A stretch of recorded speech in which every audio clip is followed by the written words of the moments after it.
So this is one of our recent works that we did uh, with Professor Subhashish Banerjee from IIT Jodhpur and his PhD student Devrat Tiwari. So as we can understand from the title, that here we are trying to mimic the circuit theory, the usual electronic circuit theory from the perspective of thermal heat conduction in quantum systems. So that means here the currents, electrical currents, will be replaced by thermal currents, and the voltage difference will be replaced by the temperature difference.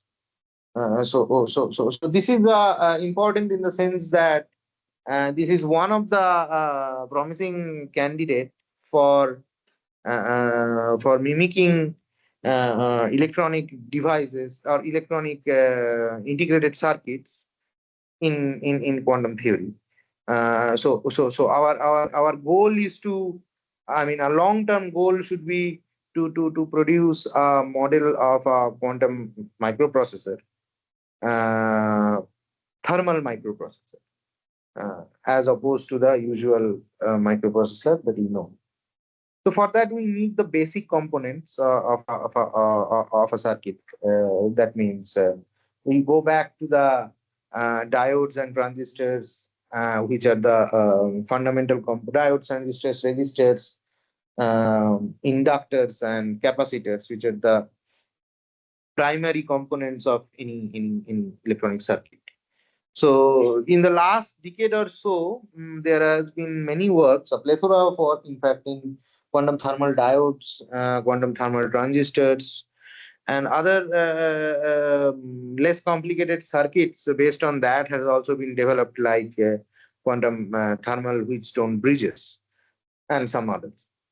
But as far as we know, that before this work, there was no sort of comprehensive culmination of all of those individual theories into a general circuit theory, as we know that we have in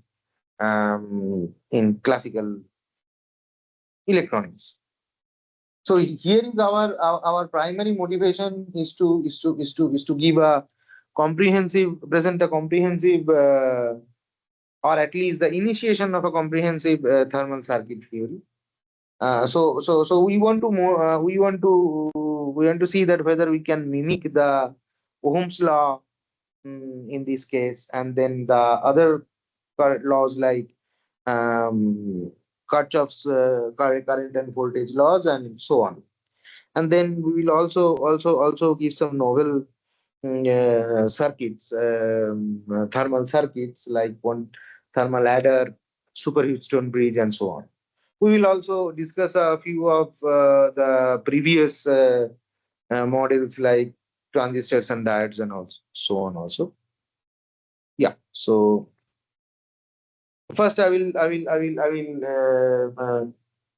give a little introduction to the basic paradigm of this work, and then I will talk about the theoretical framework, and then I will go into the results of this of our work.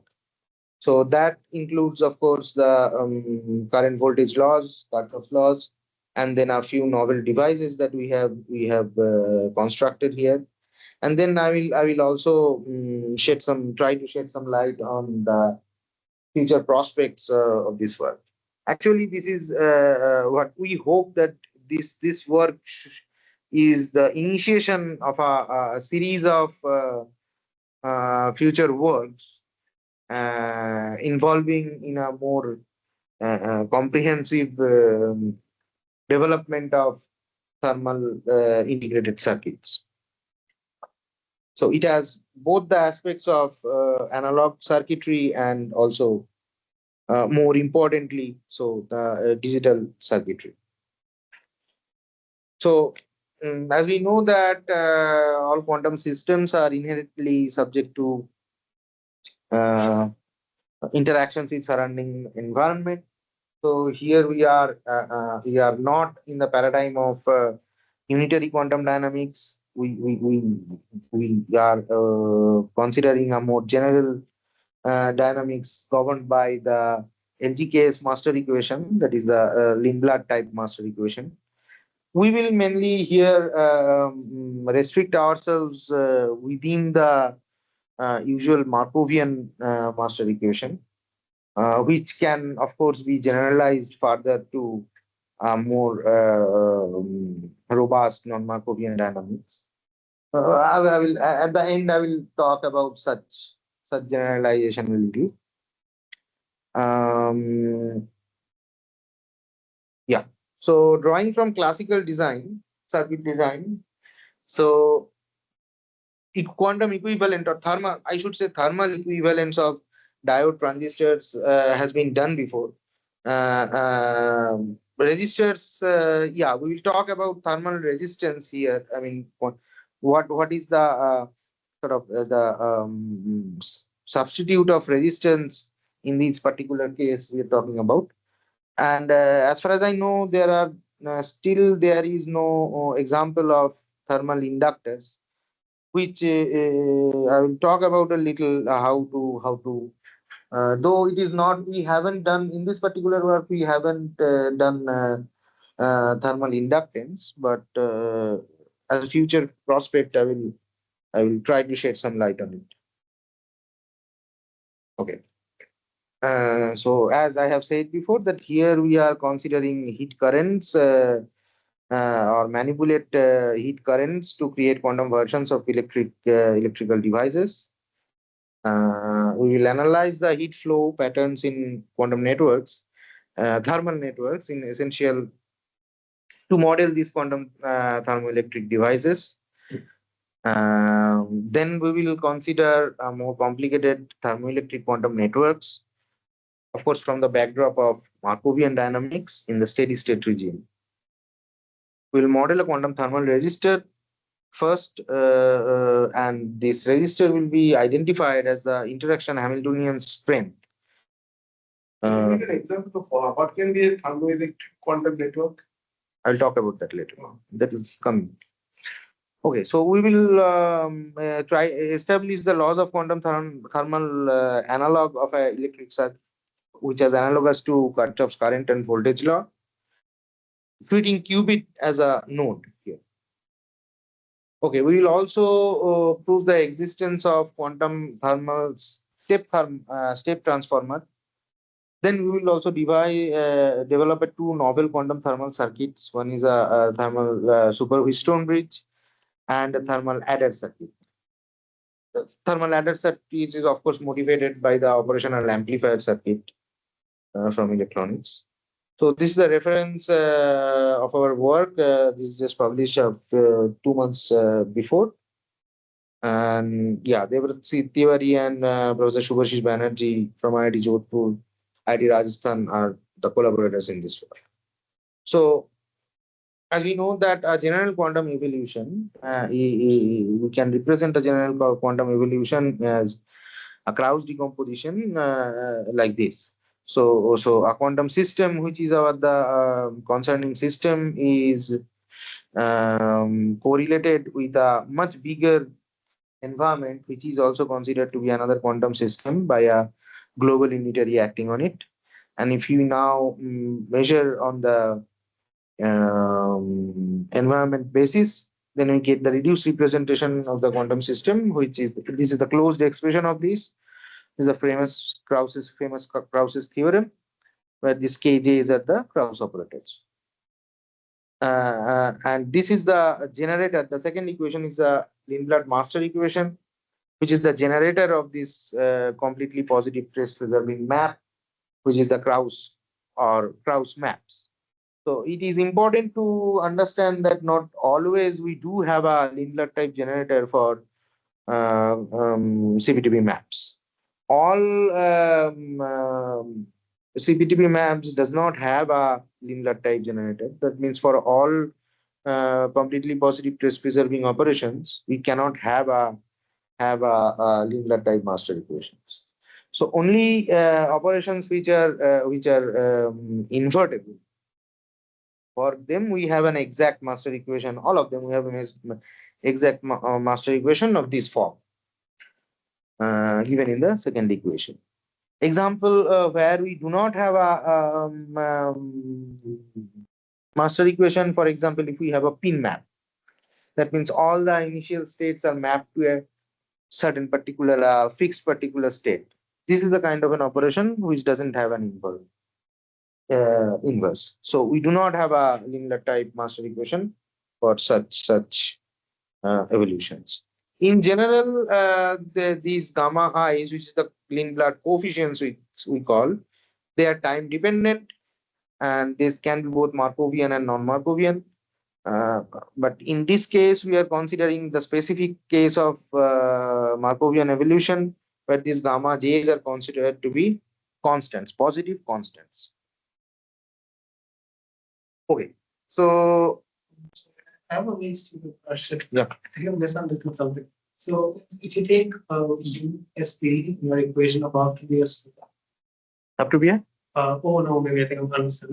Okay, sorry. So I guess you're saying that the map you define above lambda is not necessarily invertible. And the yeah, this evolves is when lambda is yeah, not necessarily invertible.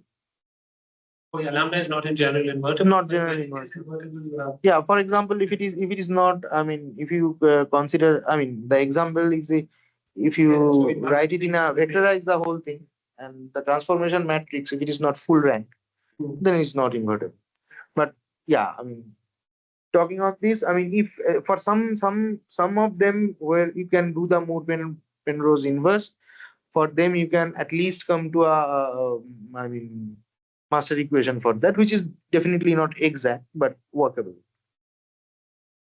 Example where you cannot have an inverse, as for example, you consider sum of all projections. Yeah.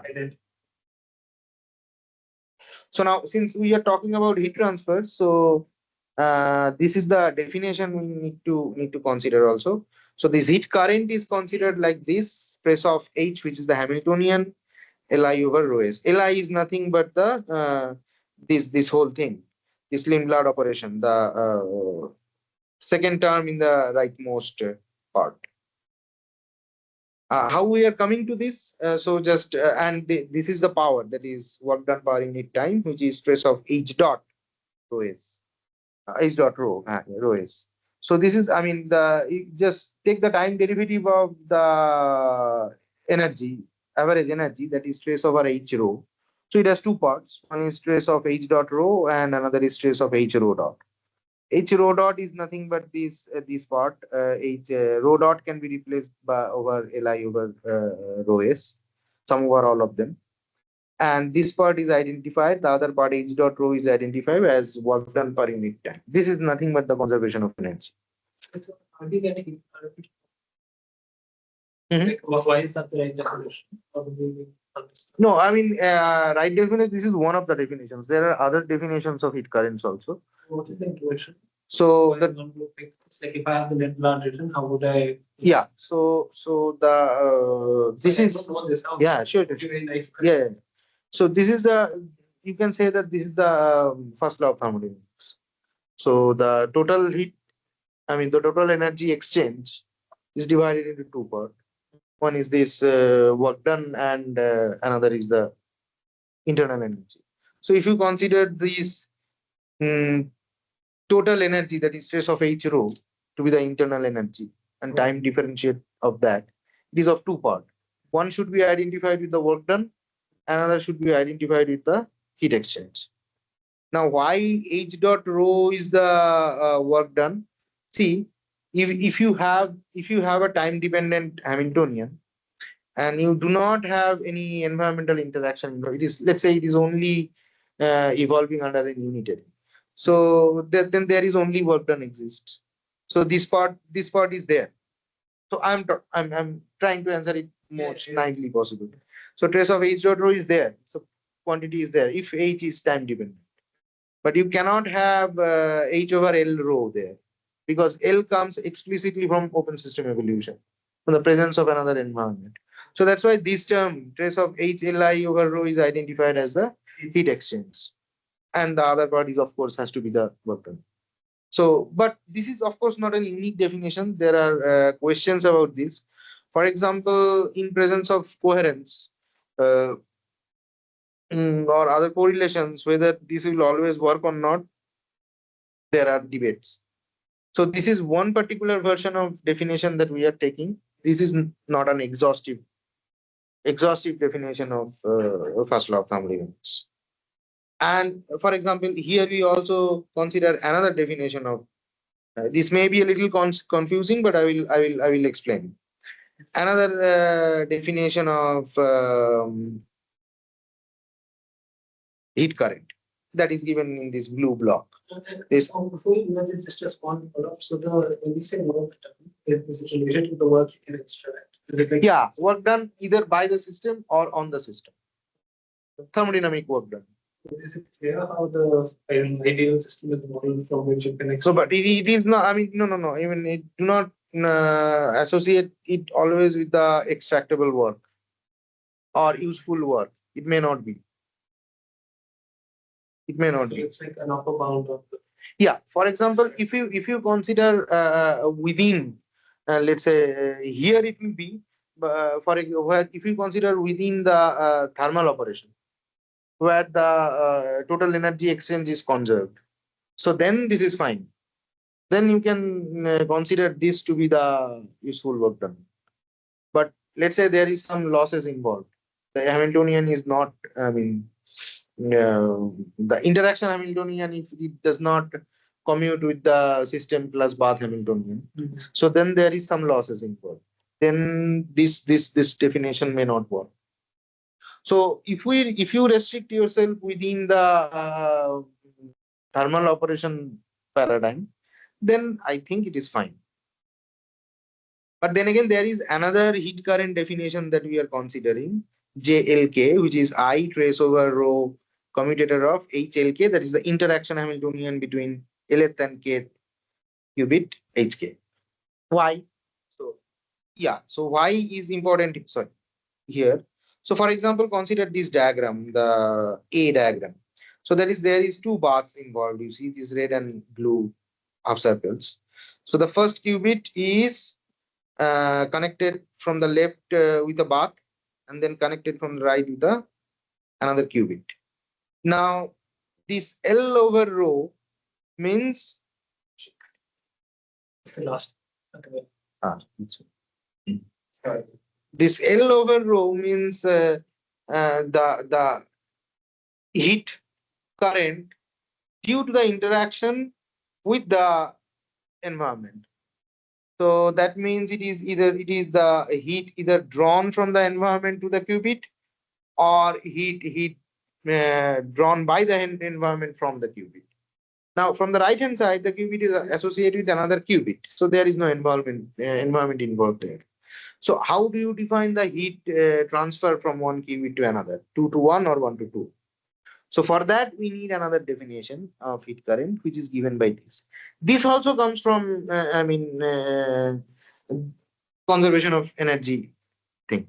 So basically, if you consider, let's say we do not consider the power here. Let's say we consider that the Hamiltonian is time independent throughout. So the power is 0, of course. So energy conservation therefore demands that all the it's nothing but the sum of all the heat currents. Now, if you consider the interaction, if you separate out the interaction Hamiltonian from the system Hamiltonians, you can identify the heat current from the system Hamiltonian to another, from the one qubit to another by this second formula. It comes from, let's say, if you consider in a time evolution of any observable in presence of time independent Hamiltonian, system Hamiltonian, and of course there is a Lindblad dynamics present, of course. From there we can find this second definition of heat current. So why do we need the second definition of heat current? because there will be the qubits are nodes, and we are ultimately trying to form a network. So there are many qubits involved. So there are qubit to qubit currents are also involved. We also need to define them. We also need to consider them. For the qubit to qubit current, we need this second definition of heat current. Any questions up to this? What is rho SS? Yeah, rho SS. Yeah, rho SS is the steady state density matrix. So I will just talk about later that we do not consider the temporal solution. So we consider the long time solution because we need a system which is stable, right? It should be workable in long time. Okay. So we consider the steady state solution of the Lindblad equation, and to the only that steady state regime we define everything. So this is not in the temporal regime. This is completely in the steady state regime. Okay. Yeah. There is power and heat current. Is there any analog like this Schrodinger picture and Heisenberg picture? Because in one case, the state is fixed and Good question. Yes, yes. So here I am considering from Schrodinger picture. Okay. So now you can also consider from Heisenberg picture or interaction picture. Okay. So I mean the master equation will change there. Here we consider d rho dt. That is, the state is evolving. You can also consider from the other way around, where you consider the operator observable to be evolving. Hermitian opposite operator to be. It can be. I mean, a few. I mean, a little algebra will show that these two are equivalent. So when in a 3 qubit scenario, these heat currents can be arbitrary, or there is a restriction like correlation between these heat currents. Arbitrary means, I mean, it is just arbitrary in the sense if the Hamiltonian is arbitrary. But Hamiltonian we do not consider arbitrary. We will give the particular, I mean, interaction Hamiltonian that we. Means just like in case of correlation, there is a monogamy kind of thing, score. Here in heat current, you see that. So monogamy is, I mean, then you talk about correlation. Here you see any restriction like that on how much heat current can be there. Yeah, of course. I mean, how much it can be, I mean, you say that whether there are in any kind of conservation is involved or not. Yeah, in steady state, the total heat current is zero, of course. When you consider in a steady state, I mean, let's say, I mean, a system is, there are 3 channels through which it can be from a quantum system. There are from 3 channels the heat can be transferred from to the bath. So then the total heat current of the three heat currents sum up should be 0. So there is a constant, of course.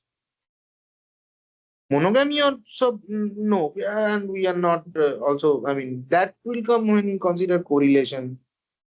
You consider, I mean, this whether is a, I mean, we are not considering how 2 qubits are correlated in this case. So correlation will have effect. Of course, it will have effect On the heat current also. Of course, it will have. But that is not the study of this.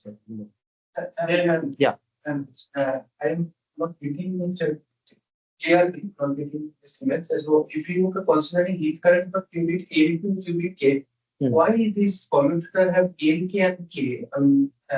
Isn't it? Yeah, this is a little algebra. I can show it. I mean, No, so that is, I mean, just consider. I mean, consider the Heisenberg picture as you were saying. Consider the time evolution of an operator, any operator, or even in Schrodinger picture. So this is what you will take ddt of trace of O. Let's say the operator is O rho, right? So it has 2 parts, O dot plus, if let's say if O is not time dependent, if it is time independent, it is only O rho dot. Now just put rho dot here, the whole right hand side of the Lindblad equation here. Okay, so then now let's say you consider a qubit with another qubit. So the L rho part, the Lindblad part, is associated only with the when it is transferring heat with the heat bath. Now it is also transferring heat to another qubit that is not associated with the L part, right? With the Lindblad part. So that has to be associated with the interaction Hamiltonian of the qubit with the other qubit to which it is the heat is being transferred. So then just you, just consider the total Hamiltonian, separate out the interaction Hamiltonian, and then you will see that it will be rearranged in such a way that you can identify this quantity as the heat current from one qubit to another. Because we are considering here, remember, we are considering here the heat, the Hamiltonians to be time independent. Now, if you include time dependence, it will be more complicated thing. We are not considering the because and of course not because if you consider time dependent Hamiltonian, that means you are also considering some external driving. So that is not we are not giving any external source, any external periodic driving. So if you exclude that, just from the conservation of energy, you can find it. Oh, okay, please. Yeah, if anybody has any question, please ask.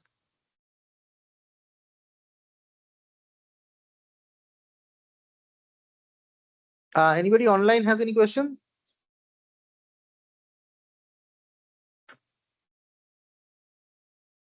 Sharmada, can I ask a question? Sure. So this I in front of the heat current expression, does it also come because of, because you're looking at this from the Heisenberg picture and you're really looking at the evolution of an observable? So why is there an I here? I because it is coming. Okay. I because it is coming from the unitary part.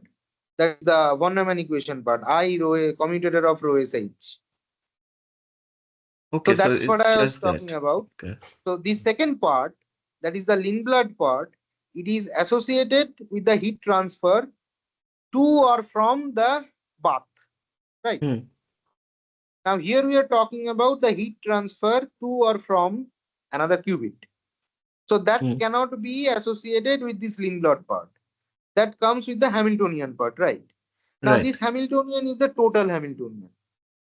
So it has the Hamiltonian of the self Hamiltonian of the qubit in question, self Hamiltonian of the other qubit from which or to which heat is being transferred, and the interaction Hamiltonian between these two qubits.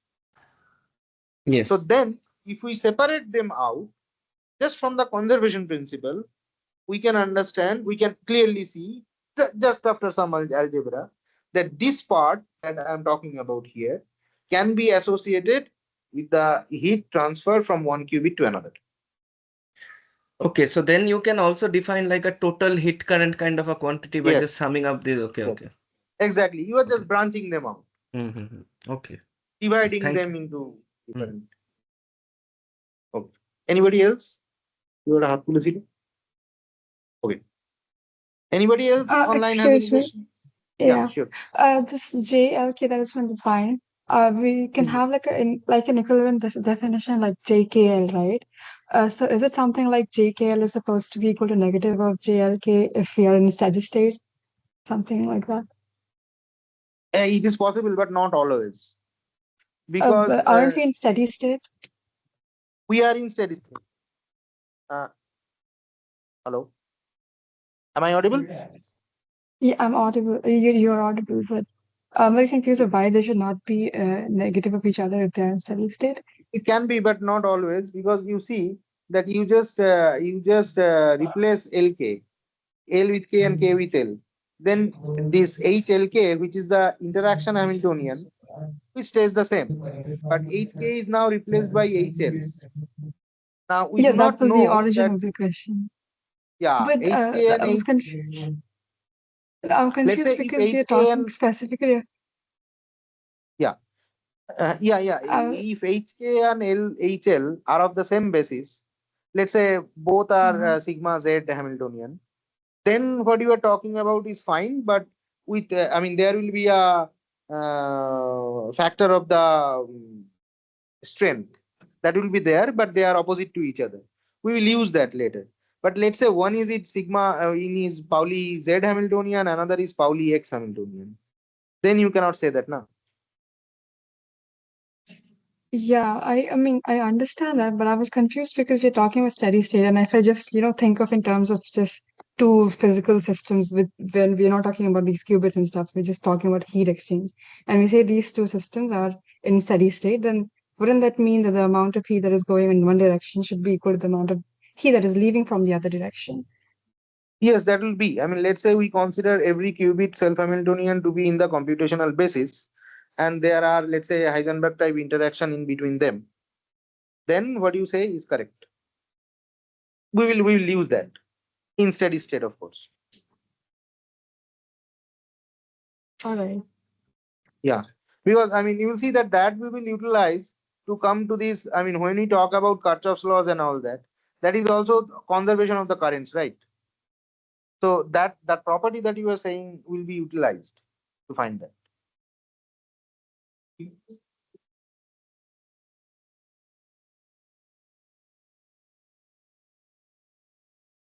Yeah, that's what. Yeah, that's why.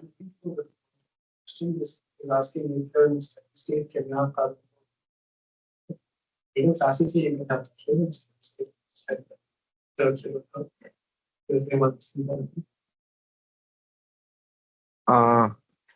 Because this is just saying current going from L to K. But you not have. No, that may not be always the case. Now, I mean, if you have only two qubits and you have a closed loop, then what you say is fine, right? But let's say this picture, 1A. Now, this current coming here, and there is another source involved now. There is another heat bath involved. So that can also give another current, right? So what you're saying is that you move on two qubits possible that is. Yeah. For example, J12 is equals to J21 means there is no current flowing through one and two. That may not be the case, even in steady state, always. Because of sources. Because of sources. If you don't have sources, then you have like some more. Yeah, I mean, in a steady state, the total current, of course, in the network is zero. But individual currents may not cancel each other. Am I clear? Yeah. Yeah, okay. Okay, so in this specific case, we are considering the qubit self-Hamiltonians to be in the computational basis. And this sort of interaction we are considering between qubits. So this is the Lindblad master equation that you consider. So this Lindblad master equation is written specific to this picture of 1A. So there is a hot bath on the left side and a cold bath on the right side, and two qubits in between, which is governed by this two qubits is governed by this Hamiltonian, and this dA1 and dB2 are the Lindblad operators corresponding to the environment interaction with the two different environments. So we consider a thermal interaction. So this particular interaction, of course, as it is given, it will gives rise to, I mean, individually, if a qubit is attached to a Lindblad operation of this kind, and then it will give, in the steady state, it will give rise to a thermal state. So this is a thermal interaction that we are considering. Okay, so now quantum thermal resistor. So here we will first identify what is the resistance that we consider. So we consider resistance to be the interaction strength between two qubits. That is what we consider as resistance. Kirchhoff's law will come later, and then we, as I was saying, that we will consider everything in the steady state regime. That is the rho dt is equals to 0, and basically we will come to the solution of it by solving the algebraic equation on the right hand side of the Lindblad equation. L rho to be 0. Yes. The interaction is like down at the resistor. And like more resistance is like less of heat flow. But here, intuitively, I think like more interaction feels like more heat transfer. So like, I'm confused. Like, No, that may not be the case. I mean, this is associated with the resistor. First of all, then we need to find that there is a ohmic region that we will see. Not all parameter region will give you a ohmic region where the current and temperature difference are sort of linearly related. And secondly, also, we are identifying resistors with the interaction strength, but we're not saying that whether it is, inversely related or not. So, what is the, let's say, if you consider Ohm's law, what is the constant? What is the resistance? That I'm not saying here. But this thing, the resistance thing, can be associated with the Hamiltonian. you see,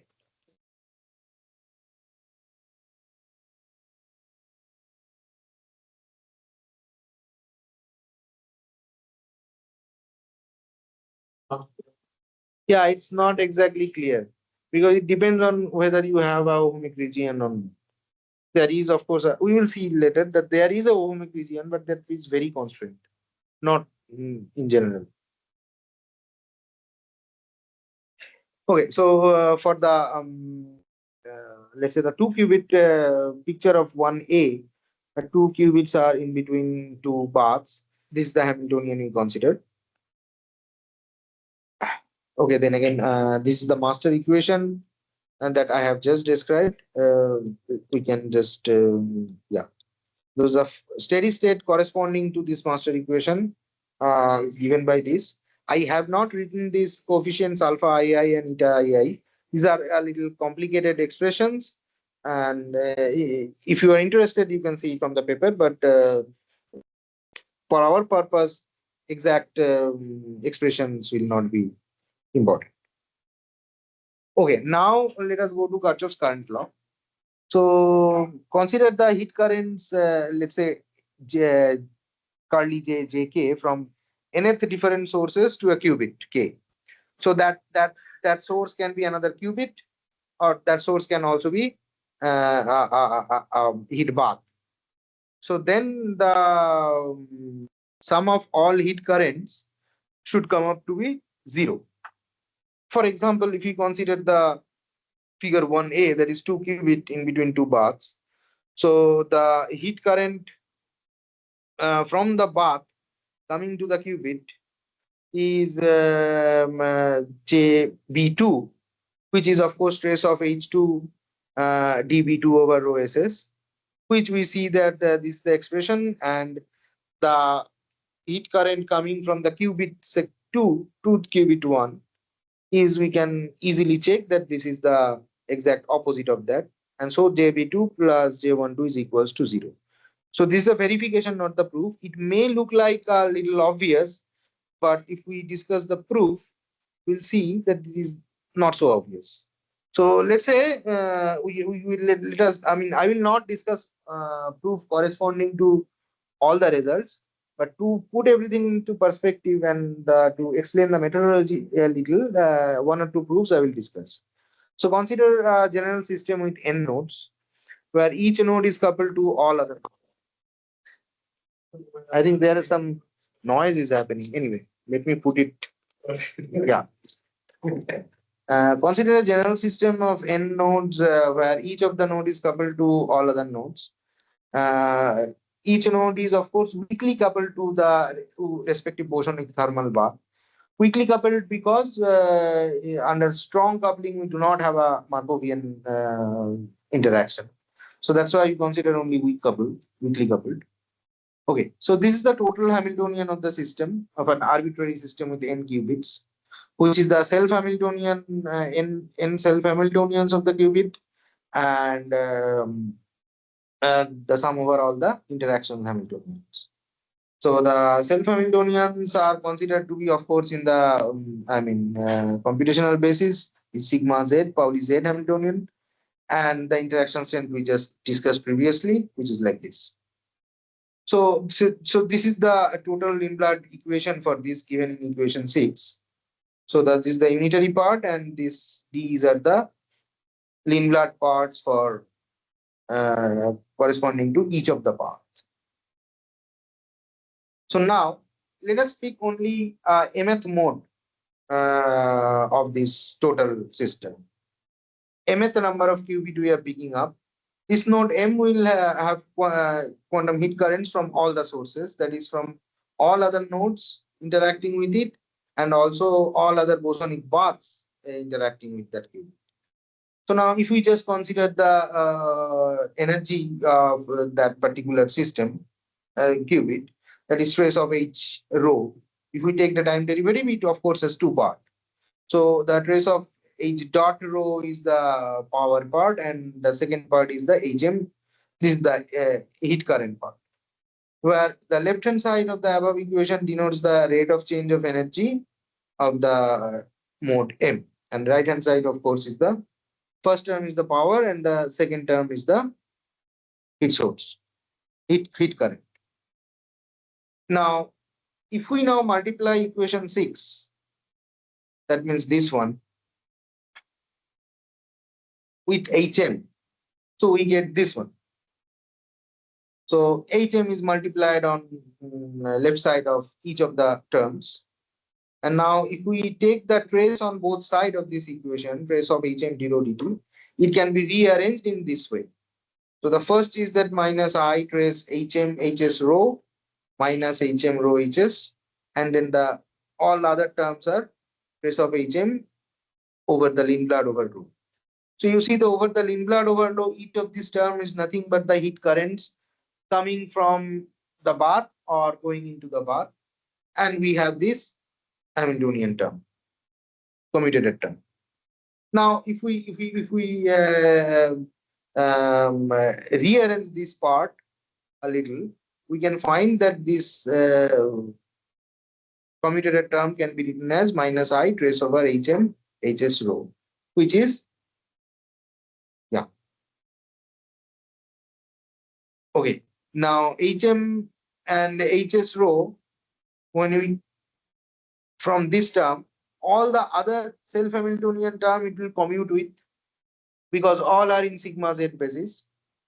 Ultimately, if we rearrange it a little further, this hm is only commuting with the interaction term of mth qubit with some other lth qubits, which it is in connection with. So this term survives. And this is the other, of course, the heat current part with the heat current with the bath part. So you see that this can be associated with the JLK, in this case JLM, and this is nothing but the heat current to the bath or from the bath. They got cancelled because HS is the total Hamiltonian. It has individual self-Hamiltonians, which everything is in the Pauli Z basis, and other parts. Now, M is non-commuting only with the interaction Hamiltonians with others. Self-Hamiltonians, everything will be zero commuting. So that is the only part. Of course, there is sum over all the L's is there. Here, sum over all the L is there. Well, L is not equal to M, of course. Okay.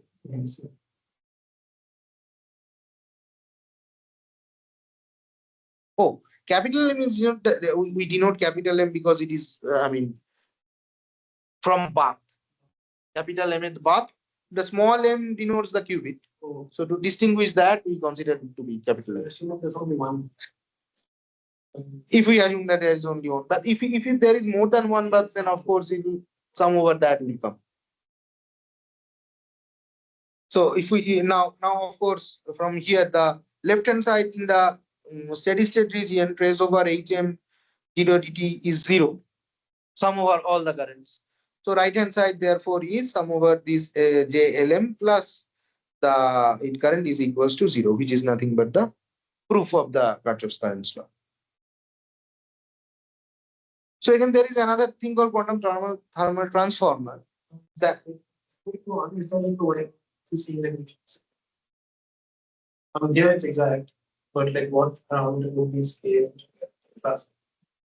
Classical limit in which sense? In some sense, in some physical sense, I guess. Like if you're thinking of, I don't know, is this the degree? We are not exactly talking about quantum classical here. So there's no classical because you're motivated by like you're defining patterns and things motivated by classical things. Yeah. Yeah, I mean, but we are considering everything in a steady state. So more or less, we can say that this is in Some kind of classical limit is there. But of course, I mean, there can be, due to the interaction Hamiltonians, there can be sustainable coherence and correlations present. So there are quantum effect possible. But we are not explicitly talking about quantum effect in this particular case. We're just trying to mimic the. Now, of course, there are further questions that what is the effect of, let's say, entanglement or other correlations in here. That we haven't studied. Our main purpose is to mimic the laws. Can we mimic the law? Can we mimic the Kirchhoff's law? Can we mimic other? Why actually how do you realize these? So otherwise, if I have a bath and I interacted with just then obvious controls and Realize this means in experimental realization most of it. you talk about this later, maybe? I mean, now, I mean, we are also doing sort of an experimental analogy of this. We are considering specific system. We are considering cavity-QED situations. Okay. So, but the thing is that when we consider that, then we do not come up with a Markovian master equation in general. No, not. So this you are when you are considering Markovian case, you are much constrained.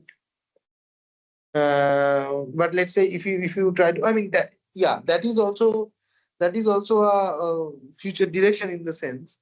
Then now this is a Markovian model we are doing. This we understand. Yeah, this is the base from which we can now extend it to the experimentally feasible system, and then everything will change, of course, because there are I mean there are time dependent driving presence, and in general it is non-Markovian, so time dependence will naturally come there. How to define steady state is also another question there. In general definition here, let's say d rho dt equals to 0, you consider it to be steady state. But now there at the right hand side you have time dependent term. So so maybe we can extend it to t tending to infinity. So many other definitions need to be, and that is not settled. Okay, so transformer, we know that, I mean, you see that now you have the ratio of current between two different coils depends on each of the coils, like. So basically the ratio is proportional to the number of turns of the coil. So we come up with a similar sort of relation here between, let's say, two opposing current. The person who just asked, which she was talking about, this is exactly that situation, because HLK and for 2 qubits, when they are all in, let's say, in their self-Hamiltonians are in the same basis, then this current, as she was saying, this J21 is just opposite of J12 with the factor of the Hamiltonian strength. So that is repeated here. So here, I mean, the number of terms can be replaced by the self-Hamiltonian strengths. So I'm not discussing the, I mean, detail of this. It can be easily verified. So here is the, I mean, current voltage characteristics that we consider. You see that this is, everything is, I mean, current we are plotting here mainly J21, second qubit to first qubit current. In this picture, I mean, for reference, I should say this one. Yeah. So this 1A picture and 1B picture we are considering.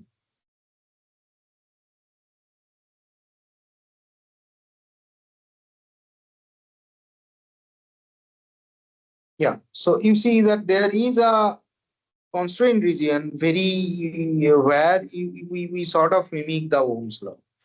We haven't theoretically checked under which conditions we can have the heat current is proportional to the temperature difference. This is a numerical study mainly, where we see that there is a constrained region where we can sort of mimic the Ohm's law, but not in general, as you can see from the. No, we are not time evolving. We are considering steady state. Yeah, so we get to the solution in numerically, we solve Numerically. state directly. Yeah, from the steady state we just plot the with temperature change we plot the J. Yeah. Please ask if anybody has any question.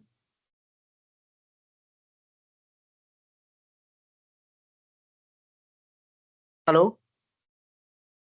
Anybody online has any question? Yeah, I want to ask something.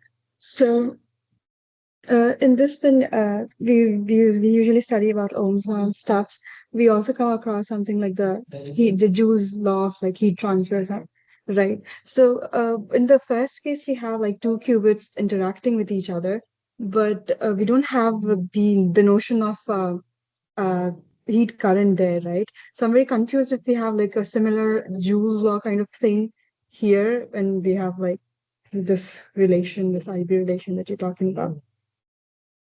Because we don't have an environment as such, because we have restricted ourselves in some way to the We don't have only, environment as such, so we are sort of defined heat current from the qubit to qubit. But so we can't Joule's have law something like Joule's law. is possible. We haven't studied that, but that is a possibility. All right. There are probably a few papers. Yeah, I think this sort of thing has been studied before, but not in this one. Yeah. Okay, any other question? How much time do you have? Okay. So so as I'm not talking about the voltage law part here because that is a little easy also. Summing up all the temperature difference to be zero in a loop. So Ohm's law, as you can see, that there is a certain parameter region where Ohm's law is valid.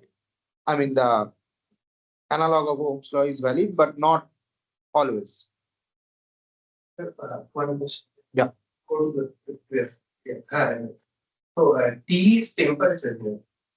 T is temperature. Okay, so for the last plot, so what you were talking about this Ohm's law valid region, is it valid for any temperature? If I move forward more than 40 or 50 here, I guess almost. So if I move more forward. Yeah, we haven't put that in plot, but we have checked there. If we go on, this characteristic persists. But of course, this is not a foolproof. This is just a numerical study. To foolproof it, we need to have a analytical expression. We haven't done any analytical expression in this particular case, but that can be considered in a more general situation. Let's say you have a chain of spins. It is connected with let's say let us consider a simpler situation. Two different baths with different two thermal baths with different temperature, and we have a spin chain in between them. And then if we can, for any arbitrary, just like the previous proofs, for an mth qubit under the similar Hamiltonian which we consider, whether there is a Ohm's law can be mimicked under some constant, but that is a little hard now to prove that. And this coefficient might also should be 1 only. J12 is 1 to get the Ohm's law like situation. Yeah, that is not. In general, a general proof of this is. You can. You consider a single qubit in within two baths. That's a but that is not a general proof now. So at least you need to consider a chain, a linear chain. So there for a mth qubit, if we can prove that, but yeah, probably there is some region, but proving it mathematically may be a little hard. You just tend to consider this as a critical point. Right? This is critical. Yes. Okay. Thank you. Okay. So this is a, thermal. Excuse me, I have one more question for that. Yeah, sure. So here, when figure A was defined, we had a specific T temperature, and the second temperature was taken to be like T equal to 0, right? 0. So can we 0, have yes. something like, so is it like, even if we would have taken, TA minus TB such that the temperature difference is going to be same, we should ideally get the same set of laws, right? Yes, if we consider, T1 minus T2, if we consider, then we will get the, T2 equals to 0, we consider for simplicity. But in general, if we consider T1 minus T2, let's say T1 and T2 both are finite, we will get, under the same Hamiltonians, we will get similar sort of relations. Yeah, okay. Thank you. Linearity will be, there is only linear means what linear you are talking about? No, I'll ask you that the fact that only the difference matters is that because of the linearity of the area. See, the plots we have done numerically, we haven't done in theoretical, mathematically we haven't done, but we have checked it for different temperatures. Let's say T1, T2 and different finite temperatures. So it needs to be proved. It needs to be proved mathematically. This is an observation.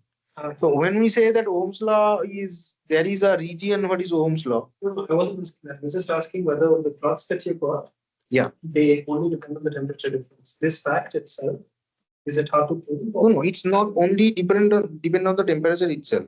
It depends on many other parameters. So here we are fixing parameters and it fix all the parameters. Yes. In one case, you plot 0 versus T. Yeah. The other case, you plot T1 minus T2. Yeah, T1 minus These T2 are- versus These are J1. going to be identical analytically or No, numerically we have done this. as So it's not clear that C1 no, has- in general situation, whether we do have a Ohm's law region or not, linear region or not, we do not know. It can but- be something else also, but it should just be the same. Like it should only depend on the temperature difference. Yeah, of course. Yeah, of course. Oh, so that part follows analytically, right? That's what. No, numerically we have checked. Okay, I'll ask you later. I think you're saying maybe you mean like the shape of. No, let's say, if you consider two temperatures to be two finite temperatures, then the same thing can be done, right? Yeah. And then if you for two finite temperature, similar sort of plots can be, similar sort of features can be seen numerically. That we have checked, because then the T1 and T2 are the two temperatures, others are fixed. So then similar sort of behavior can be observed. But if you say that whether it can be mathematically proven or not, it can be, but we haven't done that.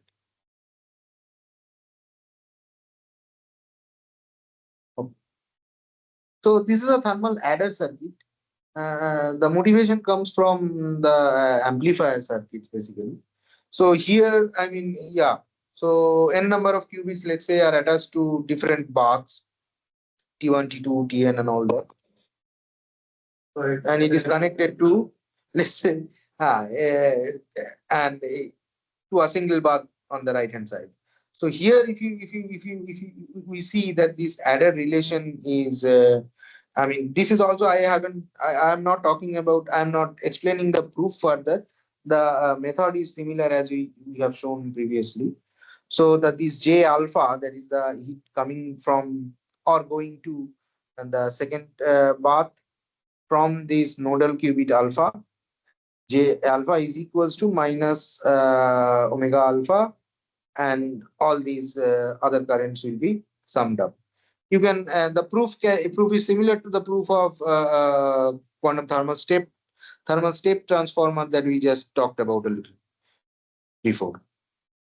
Also, thermal transistor, it is of course not exactly our work. It is I mean, there are few previous works has been done on quantum transistors. We have just considered it, only considered it as an example. So here, 3 qubits are associated with 3 different paths. You can consider one of them to be a collector, another to be emitter, and another to be base. And these are all the possible currents that is there. And I mean, it is governed by the total Hamiltonian. Yeah, governed by the total Hamiltonian of the 3 qubits, self Hamiltonian of the 3 qubits, and the same sort of interaction between the qubits we have considered. And this is the total Lindblad equation for this. Of course, there will be 3 Lindblad for each of the base bath, collector bath, and the emitter bath. We considered the same thermal interaction. And yeah, if we consider, let's say, CB mode, so this is the, I mean, this is the amplification factor where this P can be both C and E, collector or emitter. So this as an example, so I'm not getting much into this. Another thing is quantum thermal super Wheatstone bridge. Super Wheatstone bridge is sort of I mean, many other, if we remember Wheatstone bridge. So if it I mean, Wheatstone bridge is used to identify unknown resistors, right, under a particular balance condition. So the super Wheatstone bridge is a more sensitive version and a powerful version of a Wheatstone bridge. We can form many Wheatstone bridges from this. So main motivation of these to identify unknown Hamiltonian strengths from here. By the same principle, we come up with a balance condition on the heat currents, and then from the ratio of the heat currents, we can identify the the strength, interaction strength of different Hamiltonians. But this is this has other I mean, applications in sensing and many other areas. So here we are only considering the strength of the Hamiltonian. But if we can come up with, let's say, if you want to identify a completely unknown Hamiltonian, let's say if you consider a qubit, then you have 3 different unknown parameters, right? So you need 3 balance equations for that. So you can, I mean, if you have conditions from these by manipulating the heats, so then we can even identify a completely unknown Hamiltonian. This is not a work, of course. This is a future possibility that I am talking about.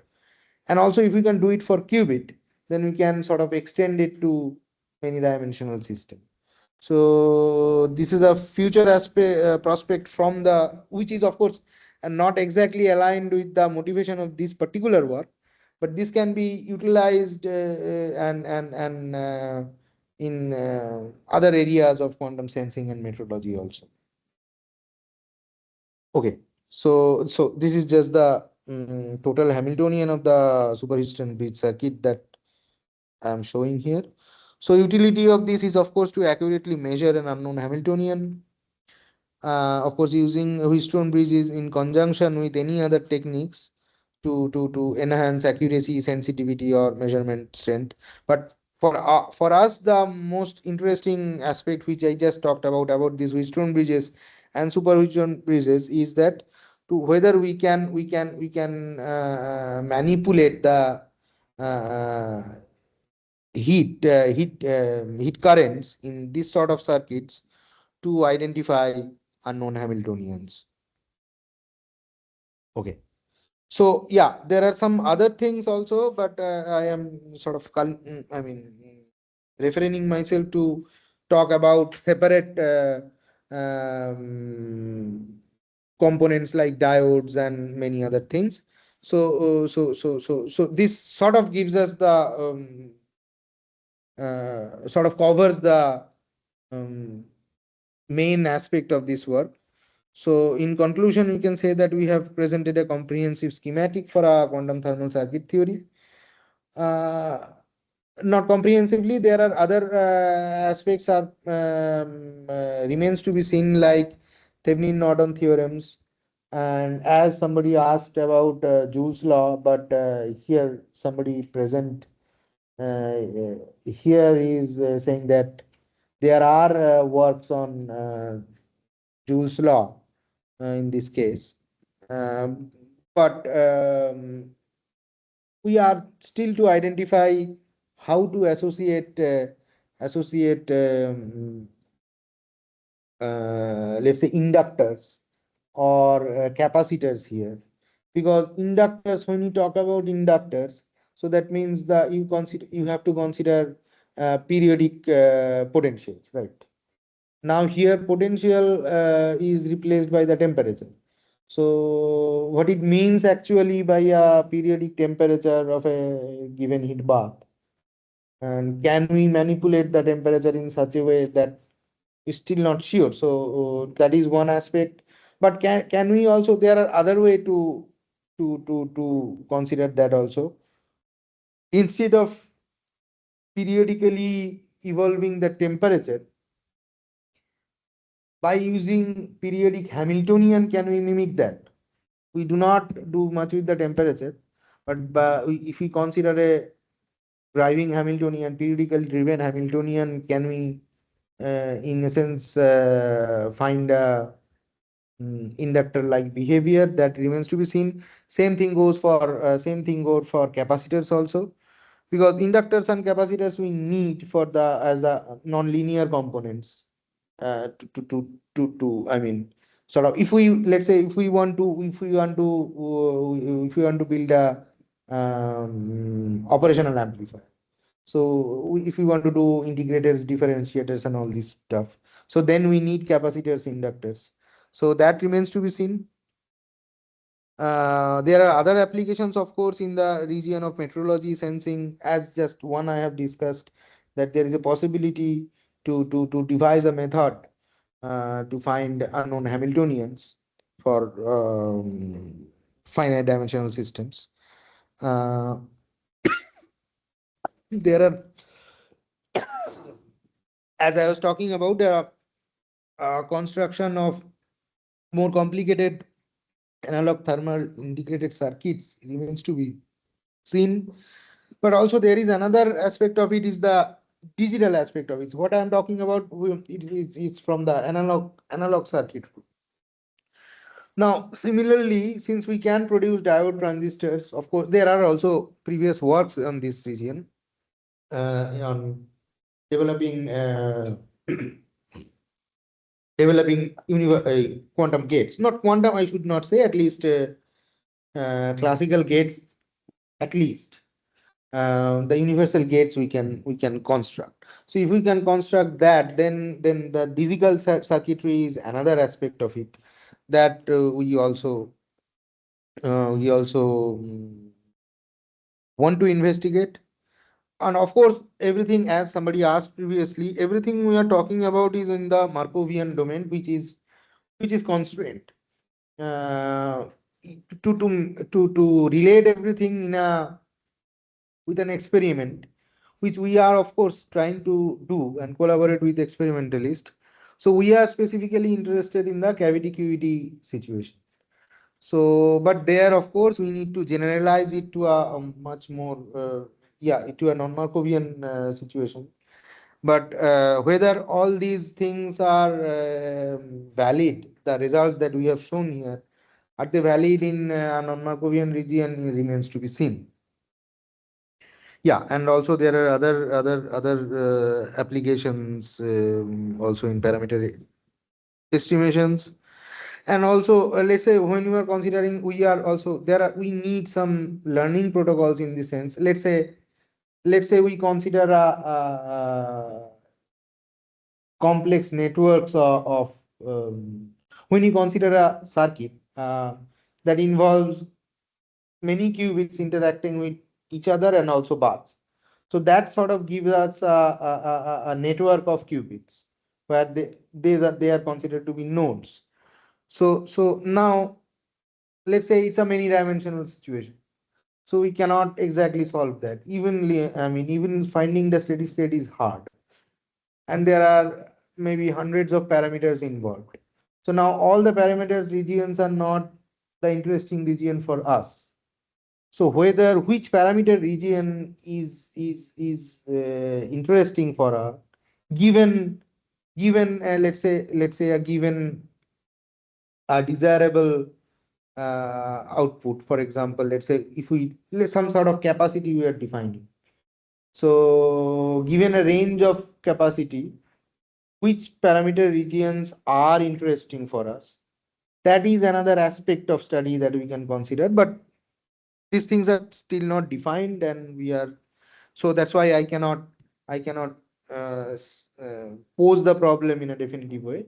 But there are different sort of branches from it that we can explore from here. So yes, so that sort of completes